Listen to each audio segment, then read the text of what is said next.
Good morning, everybody. Hey, it's the morning after. Yeah, morning after the Super Bowl. I was hoping for a close game and not a blowout. Mahomes just got beat up and beat up bad.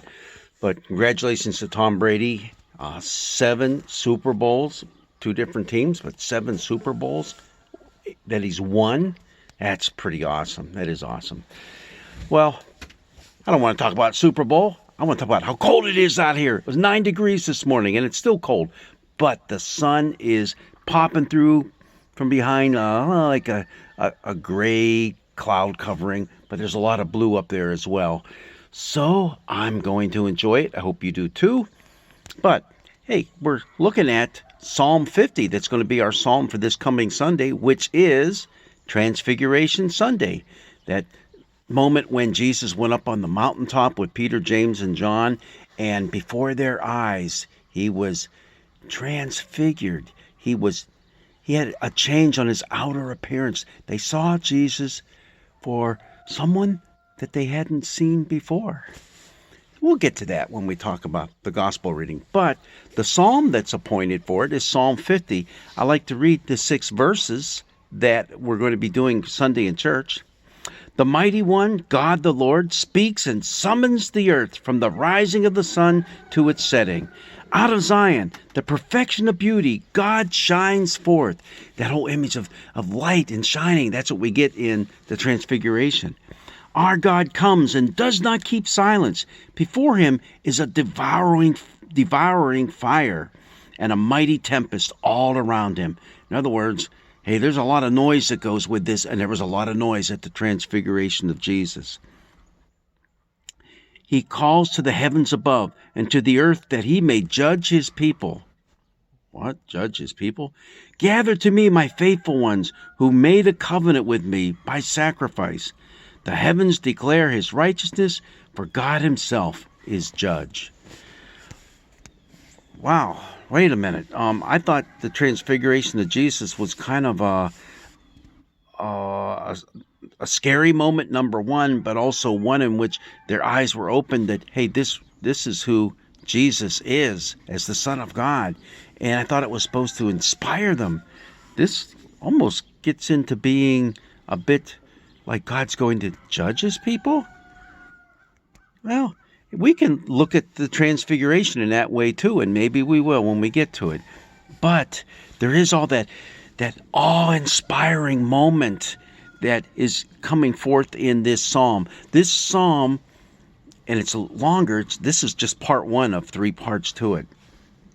And we're not going to read the other 2 parts, but I'm going to tell you about them in a second. But it was probably read or spoken out loud, and might have been a back and forth thing with the people as well, with responses, that this was done during the harvest season. So this is kind of the wrong time of year to be reading this, isn't it? It's not harvest. No, but it's the right time because we're talking Transfiguration.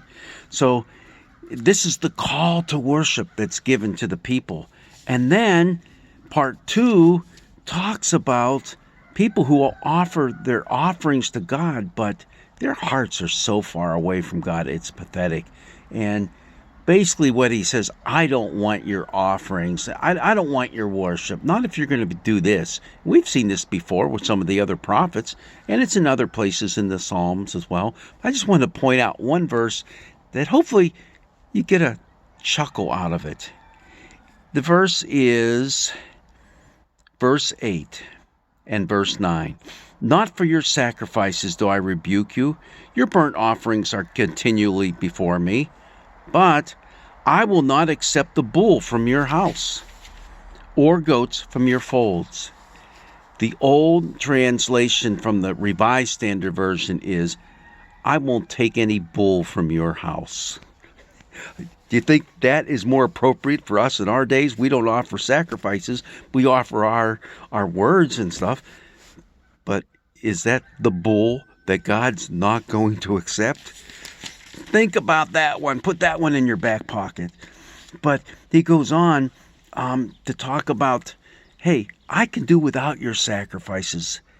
If that's the way you're going to live and that's the way you're going to act, which is not pleasing to me, I don't want them. And then he goes on to talk about those who have really drifted away from the faith, and those who, well, he's singling out some of the 10 Commandments in it. You give your mouth free rein for evil, and your tongue frames deceit. You sit and speak against your kin. You slander your own mother's child. And it just goes on. And it's like, ouch, this really hurts. Now, here's the deal. That's Psalm 50.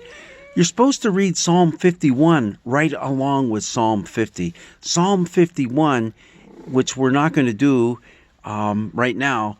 I might do it later in the week because it actually goes with Ash Wednesday. It's a psalm in which you're praying for forgiveness. And if you were to read it, go ahead and read it. You're going to recognize a lot of the different words in it because a lot of these words made it into our liturgies.